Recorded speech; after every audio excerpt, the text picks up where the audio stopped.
BJP ನಾಯಕರ ವಿರುದ್ಧ ಸಚಿವ ಮಧು ಬಂಗಾರಪ್ಪ ವಾಗ್ದಾಳಿ ನಡೆಸಿದ್ದಾರೆ. ಬಿಜೆಪಿ ಭ್ರಷ್ಟಾಚಾರಿಗಳು ನನ್ನ ವಿರುದ್ಧ ಟ್ವೀಟ್ ಮಾಡಿದ್ದಾರೆ ಅಂತ ಕಿಡಿಕಾರಿದ್ದಾರೆ. ಆರ್ ಅಶೋಕ್, ವಿಜಯೇಂದ್ರ, ಕಟೀಲ್ ಟ್ವೀಟ್ ಮಾಡಿದ್ದಾರೆ.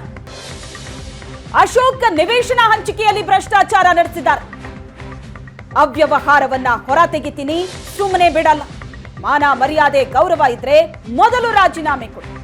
ಕಟೀಲು ಕರಾವಳಿಯಲ್ಲಿ ಸಾವಿನಲ್ಲೂ ರಾಜಕಾರಣ ಮಾಡಿದ್ರು. ಮಾನ ಮರ್ಯಾದೆ ಇದ್ರೆ ಈ ಬಾರಿ ಎಲೆಕ್ಷನ್ಗೆ ಸ್ಪರ್ಧಿಸಬೇಕು. ಜೊತೆಗೆ ರವಿಕುಮಾರ್ ವಿರುದ್ಧವೂ ಕೂಡ ಆಕ್ರೋಶವನ್ನ ವ್ಯಕ್ತಪಡಿಸಿದ್ರು. ಬಿಜೆಪಿ ನಾಯಕರ ವಿರುದ್ಧ ಸಚಿವ ಮಧು ಬಂಗಾರಪ್ಪ ವಾಗ್ದಾಳಿ ನಡೆಸಿದ್ದಾರೆ. ಬಿಜೆಪಿ ಭ್ರಷ್ಟಾಚಾರಿಗಳು ನನ್ನ ವಿರುದ್ಧ ಟ್ವೀಟ್ ಮಾಡಿದ್ದಾರೆ ಅಂತ ಕಿಡಿಕಾರಿದ್ದಾರೆ. ಯಾರು ಭ್ರಷ್ಟಾಚಾರದಲ್ಲಿ ಅಪರಾಧಿಗಳಾಗಿದ್ದರು ಅವರೆಲ್ಲರೂ ಟ್ವೀಟ್ ಮಾಡ್ತಾರೆ. ಆರ್ ಅಶೋಕ್ ಅವರು ವಿರೋಧ ಪಕ್ಷದ ನಾಯಕರು, ಮಾನ್ಯ ವಿಜೇಂದ್ರ ಅವರು ಬಿಜೆಪಿ ಪಕ್ಷದ ರಾಜ್ಯ ಅಧ್ಯಕ್ಷರು, ನಳಿನ್ ಕಟೀಲ್ ಅವರು ಬಿಜೆಪಿಯ ಮಾಜಿ ಅಧ್ಯಕ್ಷರು, ಇನ್ನೊಬ್ರು ಇದ್ದಾರೆ ರವಿಕುಮಾರ್ ಅಂತ ಹೇಳಿ. I think most useless fellow he's. ಅವನ ಜೀವನದಲ್ಲಿ ಗ್ರಾಮ ಪಂಚಾಯತಿನೂ ಗೆಲ್ಲ ಯೋಗ್ಯತೆ ಇಲ್ಲ. ನಾನು 8 ಸತಿ ಎಲೆಕ್ಷನ್ ನಿಂತ್ಕೊಂಡಿದ್ದೀನಿ ನನ್ನ ಜೀವನದಲ್ಲಿ, 8 ಸತಿ ಗೀತಕ್ಕವ್ರದ್ದು ಸೇರಿ. ಯಾಕೆಂದ್ರೆ ಅದು ನನ್ನ ಲೆಕ್ಕಕ್ಕೆ ಹಾಕ್ಕೋತೀನಿ. ನಾನು 2 ಸತಿ ನಾನು ಗೆದ್ದಿದ್ದು, 6 ಸತಿ ನಾನು ಸೋತೆ. ಆದರೆ ಗೌರವವನ್ನು ಉಳಿಸ್ಕೊಂಡಿದ್ದೀನಿ ನಾನು ರಾಜಕಾರಣದೊಳಗೆ. ಮಾನ ಮರ್ಯಾದೆ ಯಾವತ್ತೂ ಕೂಡ ಕಳ್ಕೊಂಡಿಲ್ಲ. ಯಾವುದೇ ಭ್ರಷ್ಟಾಚಾರದ ಆರೋಪದ ಮೇಲೆ ನಾನು ಸೋತಲಿಲ್ಲ.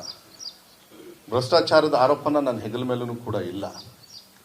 ಯಾವತ್ತೂ ಕೂಡ ನಾನು ಪವಿತ್ರವಾಗಿ ನನ್ನ ಕೆಲಸವನ್ನು ವಿಶೇಷವಾಗಿ ನಮ್ಮ ತಂದೆ ಬಂಗಾರಪ್ಪಾಜಿಯವರು, ಅವರ ಅಭಿಮಾನಿಗಳು ಎಲ್ಲರೂ ಕೂಡ, ನಾವು ಯಾವುದೇ ಪಕ್ಷದಲ್ಲಿ ಇದ್ದಾಗಲೂ ಕೂಡ ಇದನ್ನು ನಾನು ಮಾಡ್ಕೊಂಡು ಅವ್ರ ಬಗ್ಗೆ ಇನ್ನೊಂದು ವಿಚಾರನ ಸ್ವಲ್ಪ ತೆಗಿತಾ ಇದ್ದೀನಿ. ಬಂಗಾರಪ್ಪ ಬಡಾವಣೆ ಅಂತ ಇದೆ, ಅಲ್ಲಿ ಬಂಗಾರಪ್ಪ ಅವರ ಆಶ್ರಯ ಸೈಟನ್ನು ಕೊಟ್ಟಿದ್ದಾರೆ.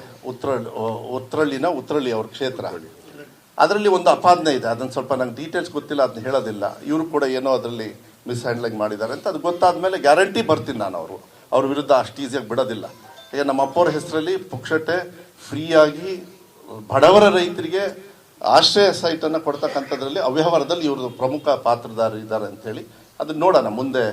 ನಾನು ಅದು ಯಾವ ರೀತಿ ತಗೊಳ್ಬೇಕೋ ನಾನು ತಗೊಳ್ತೀನಿ. ಅದಕ್ಕೆ ಮಾನ್ಯ ಅಶೋಕ್ ಅವರೇ, ನಿಮಗೆ ನಿಜವಾಗ್ಲೂ ಗೌರವ ಇದ್ದರೆ, ಘನತೆ ಇದ್ದರೆ, ಮಾನ ಮರ್ಯಾದೆ ಇದ್ದರೆ, ನನ್ನ ರೆಸಿಗ್ನೇಷನ್ ಅಲ್ಲ, ನೀವು ರೆಸಿಗ್ನೇಷನ್ ಇಟ್ಟು ಗೌರವದಿಂದ ಈ ಭಾರತಾಂಬೆ ಅಂತ ಹೇಳಿ ಹೆಸರು ಇಟ್ಕೊಂಡು ಹೋಗ್ತಿರಲ್ಲ ನೀವು ಬಿಜೆಪಿಯವರು, ಫಸ್ಟ್ ಆ ಗೌರವನ ಕೊಡೋದನ್ನ ಕಲೀರಿ.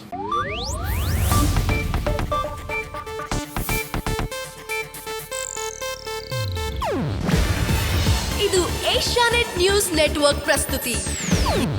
ನೀವು ನೋಡ್ತಿದ್ದೀರಾ ಏಷ್ಯಾನೆಟ್ ಸುವರ್ಣ ನ್ಯೂಸ್.